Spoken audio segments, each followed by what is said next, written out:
Night hid the sun. Your face consumes my dreams. Others feel sleep as feathered rest. Mine, but in flame, refigures your image lit in me. Meleager, who lived between 140 and 70 BC and translated into English by Pete Wiggum. Hello once again, I'm Don Jackson. People have long believed that somewhere on the face of this planet there lives one whose soul mirrors their very own. A perfect match in every way. Two hearts that cry out to one another across vast distances to fulfill each other's longings. Whether or not we meet that person is another matter entirely. And sometimes they're but a face in the crowd, here 1 minute, gone the next. A face in a crowd with the heartbeat of the internet.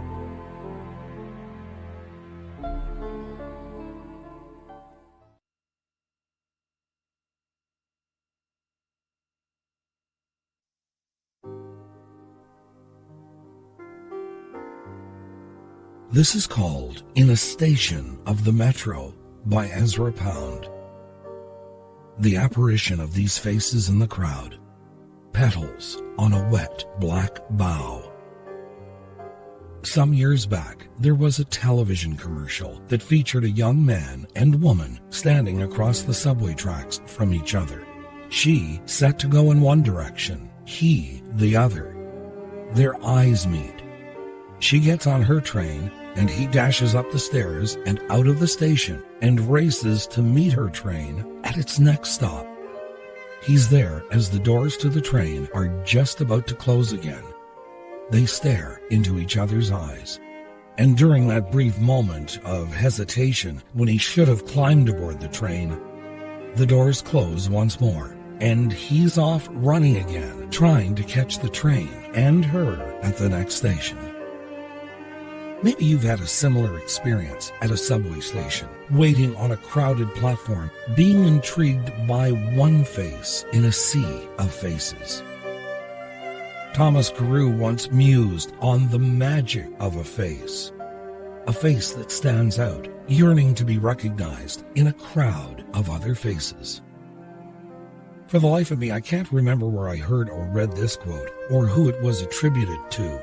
But some years back, someone said that a man can see a woman on a bus, a subway, or in a crowd just once, and could very well end up thinking about her at least once a week for the rest of his life.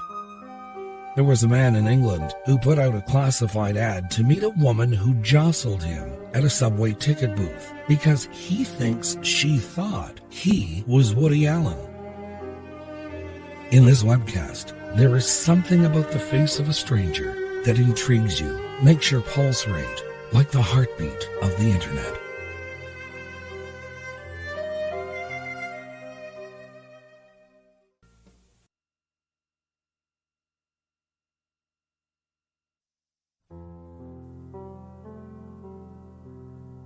This was written by Carl Sandburg. Passers-by. Out of your many faces flash memories to me now at the day end, away from the sidewalks where your shoe soles traveled and your voices rose and blent to form the city's afternoon roar, hindering an old silence. Passers-by. I remember lean ones among you, throats in the clutch of a hope, lips written over with strivings, mouths that kiss only for love, records of great wishes slept with, held long and prayed and toiled for. Yes, written on your mouths and your throats. I read them when you passed by.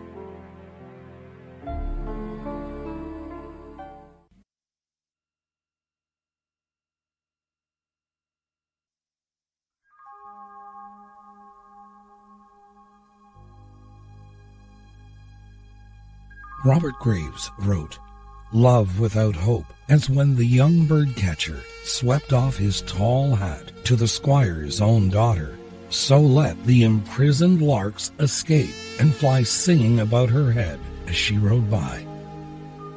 Over the course of our own lives, a mysterious stranger is more than likely to pass through. Someone who inspires many fanciful daydreams.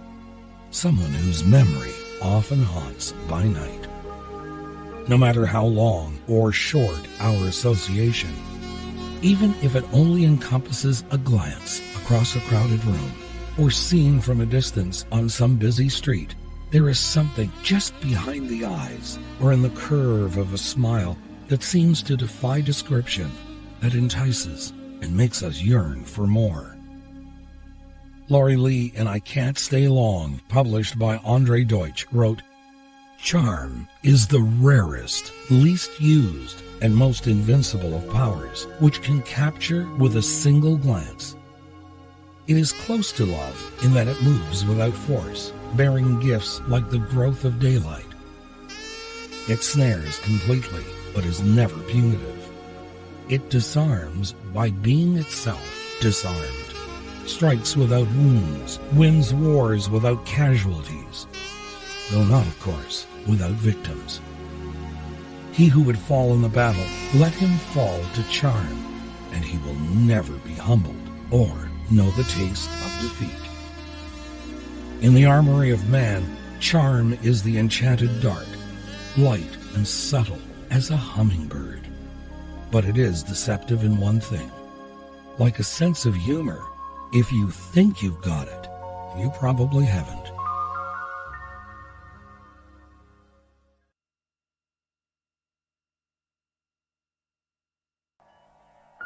These are a few brief passages from The Desert of Love by Francois Mauriac and translated by Gerald Hopkins that present us with another angle to being no more than a face in a crowd. Now, before I give you the impression that being that face is nothing more than a lonely experience, consider these excerpts, and I quote, "The evening was just like any other at the end of January, when, in those latitudes, winter is already on the wane. Raymond, seated in his workman's trolley, was jarred by the sight of the woman opposite. Far from being distressed at the thought that he formed but one anonymous unit of this human freight, he enjoyed pretending that he was an emigrant in the steerage while the ship drove ahead through the darkness. The trees were coral reefs, the people and the traffic on the road outside, denizens of the vast deep. The journey, which while it lasted kept him from all sense of humiliation, was all too short. Every one of the bodies round him was as much neglected as his own, as badly dressed. When, as occasionally happened, his eyes met other eyes, he saw in the answering look no hint of mockery. But on this particular evening, he noticed opposite a woman, a lady. She was dressed in black and was wedged between two men in greasy overalls. There was no veil over her face. He was to wonder later how it was that beneath her gaze he had not at first been conscious of that shy awkwardness which the humblest servant girl could usually produce in him. He was troubled by no feeling of shame, no embarrassment, perhaps because in this trolley car he felt himself to be without identity and could imagine no circumstances which might establish a relation between himself and this particular stranger. But the chief reason was that her expression was entirely devoid of anything that might have been taken for curiosity, mockery, or contempt. But Lord, how she stared! It was as though, absorbed in that concentration, she was saying to herself, the sight of this face brings consolation for all the tedium to which one is exposed in a public vehicle.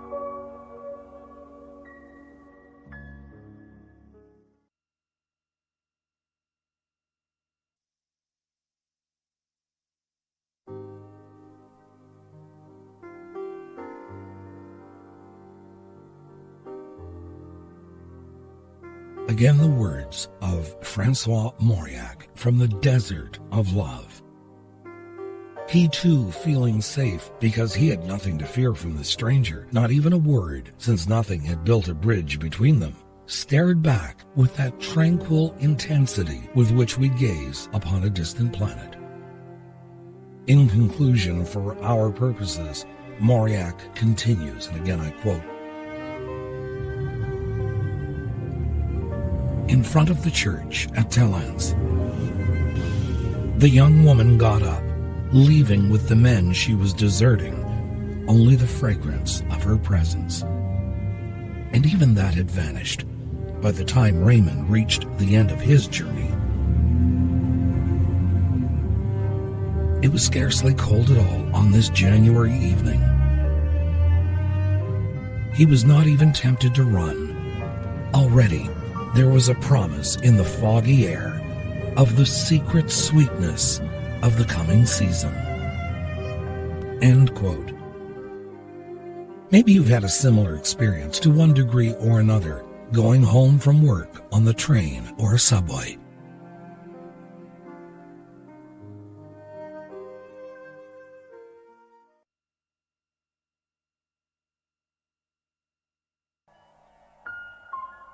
Ivor Noel Hume, archaeologist, once said, and I quote, "Peering into the face of a skeleton, an archaeologist cannot help but be aware that he is eyeball-to-eye socket with someone who knew the answers to many, if not all, of the questions he is asking. For my part, I know that although the bones may be those of a person whose culture rendered him superficially different from me, a cold wind still made him shiver. Liquor fuddled his senses. And in the night, a woman's arms made yesterday and tomorrow unimportant. In these and in virtually every other human emotion, we are alike. Our hands touch, but the silence of eternity holds us apart." End quote. And speaking of ancient archaeology, for years scientists searched for the ruins of the fabled city of Troy. You might remember that it was supposedly Helen's face that launched 1,000 ships that ended in the Trojan War.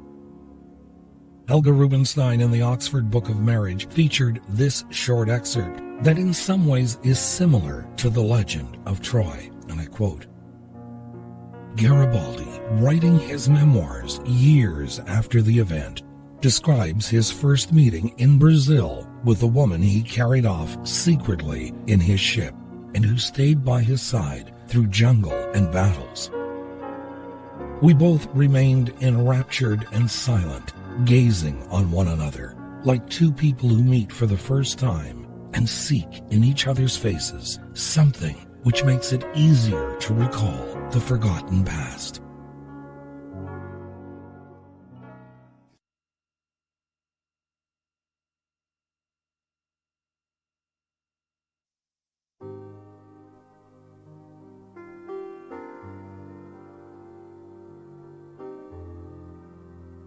And finally, this is called Dream Girl, again by Carl Sandburg. "You will come one day in a waver of love, tender as dew, impetuous as rain. The tan of the sun will be on your skin, the purr of the breeze in your murmuring speech. You will pose with a hill flower grace. You will come with your slim, expressive arms, a poise of the head no sculptor has caught, and nuances spoken with shoulder and neck. Your face in a pass and repass of moods, as many as skies in delicate change of cloud and blue and flimmering sun. Yet you may not come, O girl of a dream. We may but pass as the world goes by, and take from a look of eyes into eyes a film of hope and a memoried day. Good night, sweet dreams. I'm Don Jackson.